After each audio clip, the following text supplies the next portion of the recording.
Chapter 16. A Very Dirty Bird. Up he went, very quickly at first, then more slowly, then in a little while even more slowly than that, and finally, after many minutes of climbing up the endless stairway, one weary foot was barely able to follow the order. Milo suddenly realized that with all his effort, he was no closer to the top than when he began, and not a great deal further from the bottom. But he struggled on for a while longer, until at last, completely exhausted, he collapsed onto one of the steps. "I should have known it," he mumbled, resting his tired legs and filling his lungs with air. "This is just like the line that goes on forever, and I'll never get there." "You wouldn't like it much anyway," someone replied gently. "Infinity is a dreadfully poor place that can never manage to make ends meet." Milo looked up, his head still resting heavily in his hand. He was becoming quite accustomed to being addressed at the oddest times, in the oddest places, by the oddest people, and this time he was not at all disappointed. Standing next to him on the step was exactly one half of a small child who had been divided neatly from top to bottom. "Pardon me for staring," said Milo, after he had been staring for some time, "but I've never seen half a child before." "It's .58 to be precise," replied the child from the left side of his mouth, which happened to be the only side of his mouth. "I beg your pardon?" said Milo. "It's .58, he repeated. "It's a little bit more than a half." "Have you always been that way?" asked Milo impatiently, for he felt that that was a needlessly fine distinction. "My goodness, no," the child assured him. "A few years ago I was just .42. And believe me, that was terribly inconvenient." "What's the rest of your family like?" said Milo, this time a bit more sympathetically. "Oh, we're just the average family," he said thoughtfully. "Mother, father, and 2.58 children. And, as I explained, I'm the .58. "It must be rather odd being only part of a person," Milo remarked. "Well, not at all," said the child. "Every average family has 2.58 children, so I always have someone to play with. Besides, each family also has an average of 1.3 automobiles, and since I'm the only one who can drive 3/10 of a car, I get to use it all the time." "But averages aren't real," objected Milo. "They're just imaginary." "That may be so," he agreed, "but they're also very useful at times. For instance, if you didn't have any money at all, but you happened to be with 4 other people who had $10 apiece, then you'd each have an average of $8. Isn't that right?" "I guess so," said Milo weakly. "Well, think how much better off you'd be just because of averages," he explained convincingly. "And think of the poor farmer when it doesn't rain all year. If there wasn't an average yearly rainfall of 37 inches in this part of the country, all his crops would wither and die." It all sounded terribly confusing to Milo, for he had always had trouble in school with just his subject. "There are still other advantages," continued the child. "For instance, if one rat were cornered by 9 cats, then, on the average, each cat would be 10% rat, and the rat would be 90% cat. If you happen to be a rat, you can see how much nicer it would make things." "But that can never be," said Milo, jumping to his feet. "Don't be too sure," said the child patiently. "For one of the nicest things about mathematics, or anything else you might care to learn, is that many of the things which can never be often are. You see," he went on, "it's very much like you're trying to reach infinity. You know that it's there, but you just don't know where. But just because you can never reach it doesn't mean that it's not worth looking for." "I hadn't thought of it that way," said Milo, starting down the stairs. "I think I'll go back now." "A wise decision," the child agreed.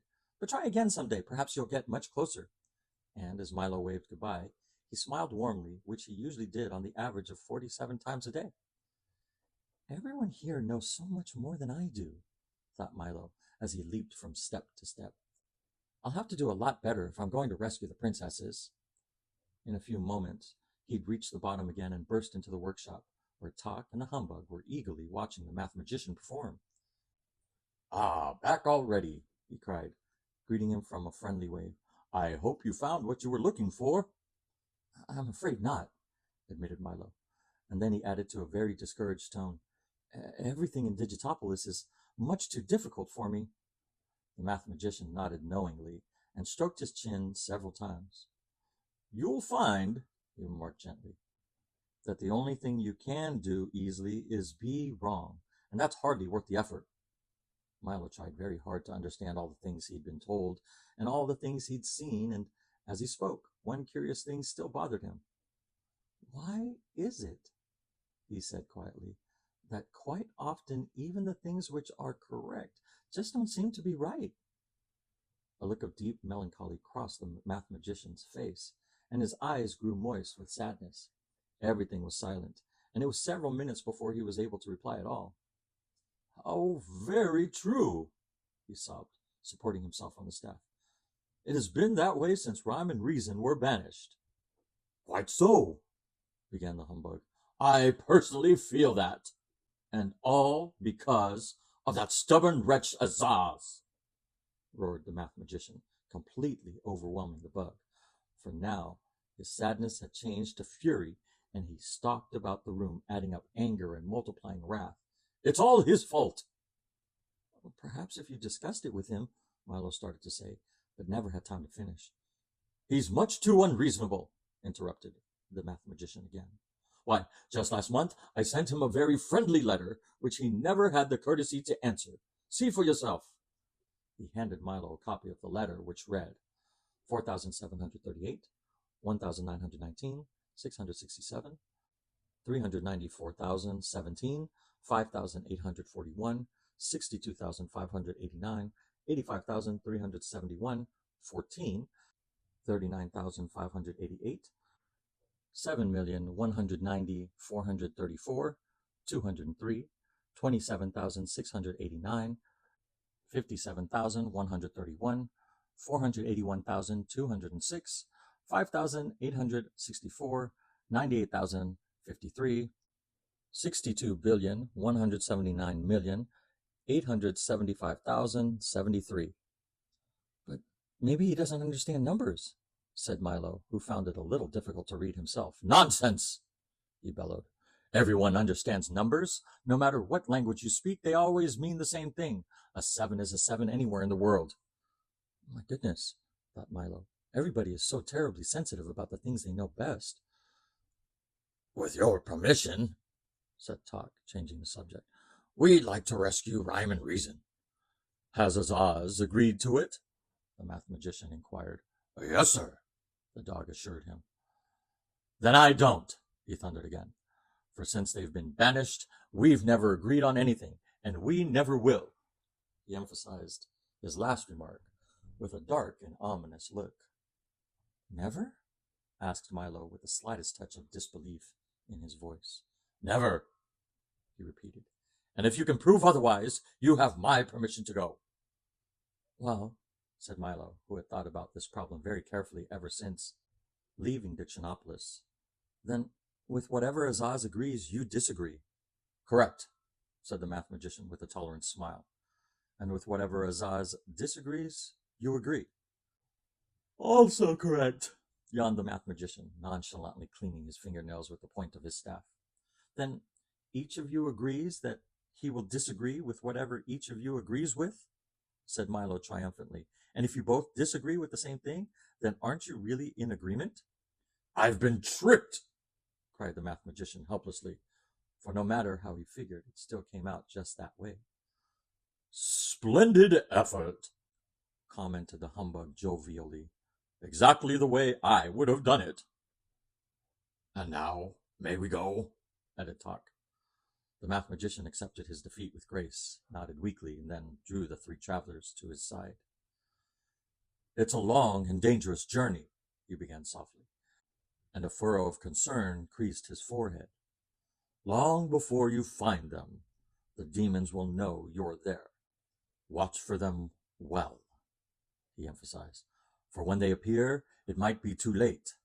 The humbug shuddered down to his shoes, and Milo felt the tips of his fingers suddenly grow cold. "But there is one problem even more serious than that," he whispered ominously. "What is it?" gasped Milo, who was not sure he really wanted to know. "I'm afraid I can tell you only when you return." "Come along," said the mathematician, "and I'll show you the way." and simply by carrying the three, he transported them all to the very edge of Digitopolis. Behind them lay all the kingdoms of wisdom, and up ahead, a narrow, rutted path led toward the mountains and darkness. "We'll never get the car up that," said Milo unhappily. "True enough," replied the mathematician, "but you can be in ignorance quick enough without riding all the way, and if you're to be successful, it will have to be step by step." "But I would like to take my gifts," he insisted. "So you shall," announced the dodecahedron, who appeared from nowhere with his arms full. "Here are your sights, here are your sounds, and here," he said, handing Milo the last of them disdainfully, "are your words. And, most important of all," added the mathematician, "here is your own magic staff. Use it well, and there is nothing it cannot do for you." He placed in Milo's breast pocket a small gleaming pencil which, except for the size, was much like his own. Then, with a last word of encouragement, he and the dodecahedron, who was simultaneously sobbing, frowning, pining, and sighing from 4 of his saddest faces, made their farewells and watched as the 3 tiny figures disappeared into the forbidding mountains of ignorance. Almost immediately the light began to fade as the difficult path wandered aimlessly upward, inching forward almost as reluctantly as the trembling humbug. Talk, as usual, led the way, sniffing ahead for danger, and Milo, his bag of precious possessions slung over one shoulder, followed silently and resolutely behind. "Perhaps someone should stay back to guard the way," said the unhappy bug, offering his services, but since his suggestion was met with silence, he followed glumly along. The higher they went, the darker it became, though it wasn't the darkness of night, but rather more like a mixture of lurking shadows and evil intentions, which oozed from the slimy, moss-covered cliffs and blotted out the light. A cruel wind shrieked through the rocks, and the air was thick and heavy, as if it had been used several times before. On they went, higher and higher up the dizzying trail. On one side, the sheer stone walls and brutal peaks towering above them, and on the other, an endless, limitless, bottomless nothing. "I can hardly see a thing," said Milo, taking hold of Tok's tail as a sticky mist engulfed the moon. "Perhaps we should wait until morning."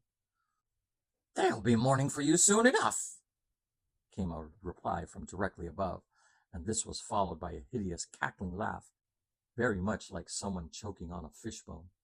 Clinging to one of the greasy rocks and blending almost perfectly with it was a large, unkempt, and exceedingly soiled bird, who looked more like a dirty floor mop than anything else. He had a sharp, dangerous beak, and the one eye he chose to open stared down maliciously. "I don't think you understand," said Milo timidly as the watchdog growled a warning. "We're looking for a place to spend the night." "It's not yours to spend," the bird shrieked again, and followed it with the same horrible laugh. "That doesn't make any sense. You see," he started to explain. "Dollars or cents, it's still not yours to spend," the bird replied haughtily. "But I didn't mean," insisted Milo. "Of course you mean," interrupted the bird, closing the eye that had been open and opening the one that had been closed. "Anyone who'd spend a night that doesn't belong to him is very mean." "Well, I thought that he tried again desperately. "That's a different story," interjected the bird a bit more amiably. "If you want to buy, I'm sure I can arrange to sell, but with what you're doing, you'll probably end up in a cell anyway." "That doesn't seem right," said Milo helplessly, for with the bird taking everything the wrong way, he hardly knew what he was saying. "Agreed," said the bird with a sharp click of his beak, "but neither is it left, although if I were you, I would have left a long time ago." "Let me try once more," he said in an effort to explain. "In other words—" "You mean you have other words?" cried the bird happily. "Well, by all means, use them. You're certainly not doing very well with the ones you have now." "Must you always interrupt like that?" said Tok irritably, for even he was becoming impatient. "Naturally," he cackled. "It's my job. I take the words right out of your mouth. Haven't we met before? I'm the ever-present word snatcher, and I'm sure I know your friend the bug." And then he leaned all the way forward and gave a terrible knowing smile. The humbug, who was too big to hide and too frightened to move,